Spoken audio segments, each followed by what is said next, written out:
of got started by accident, actually getting the profession. I wanted to, my dream was to play drums for Van Halen. And I think they just went on tour for the last time, and Alex was still drummer. So, you know, he never bowed out, so there was never an opening for me to get into. And I wanted to play rock and roll drums. That's what I wanted to do.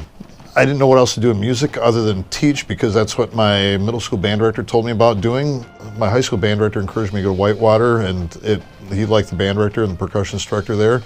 So I just kind of dove in and went with the intention of student teaching, and probably I told myself I'll teach a year or two because I didn't want to be a failure to everybody. You know, why would you invest 4.5 years in college and not do something in your major and what you get your degree in? So I thought I'd do it for 2 years and get out and do something different, but you know, just it kind of grew on me. So basketball, it would have been the fall of '88, basketball, Wisconsin, where I got my first real job, and that lasted, I was there for 19 years, had no intention on leaving. I lived in Richland Center for 18 of those 19 years after I got married. And so I was commuting back and forth, and the position here at the high school opened up. My wife said, you know, you really should apply for that. You'd be a lot closer. And I told some friends of basketball, I said, I'm going to go to an interview at Richland Center just to appease my wife, and if they offer it to me, I won't take it anyway. And I started thinking a little bit more about it, and it's just weird how things kind of fall into place. So here I am 10 years now into the job here. So would have been July of 2007 I accepted the position here. Yeah, it's 29 years at doing this stuff now. At basketball, I was in charge of the whole band program there, grades 6 through 12. So I had a beginning band, I had a middle school band, and I had a high school band. And you know, it was a little bit of readjusting because here it's strictly high school. So, you know, I told people it was tough because, you know, at basketball, I always kind of saw the kids from the start, the first time they ever touched their horn to the last day of graduation. And, you know, I kind of knew what to expect.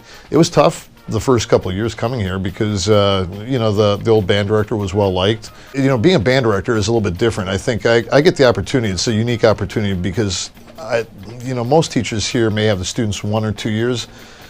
There's very few of us that have those kids for 4 years, you know, if they stick all the way through.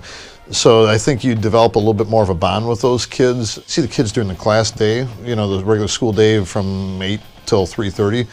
But then we come back to do a lot of these after school concerts, pep bands, marching bands. So, you know, I'm fortunate because I probably develop a little bit more of a bond just because we spend more time together than any other class. You know, algebra, you know, you're not coming back here and doing algebra contest on a Friday night. So I think I get to know the kids maybe a little bit better, which is fortunate for me. And so I guess I take an interest in the kids. You know, I've got kids from basketball I still keep in contact with that I've had many years ago. And like I said, it's been 10 years I've been here.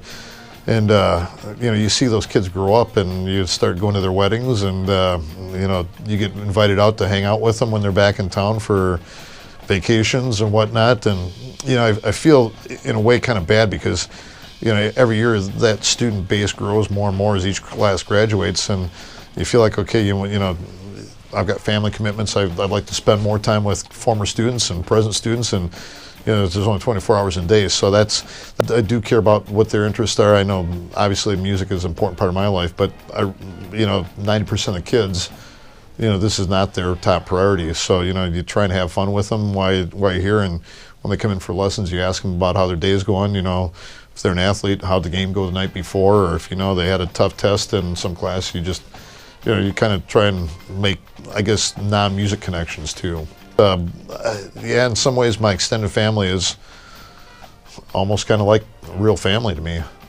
You know, 29 years of doing it, you know, you see peaks and valleys and stuff, and, you know, it's the tough part is when you never want to take a step backwards. You know, you always try and you reach a level here, you want to push it one more level higher, or, you know, you always set the bar higher for the next year that you go into it. And that's the challenge is right now, how do you keep meeting or exceeding? I guess exceeding would be a better way to put it, the expectations from previous years, because I never want to say we're taking a step backward. I always want to try and improve what we're already doing.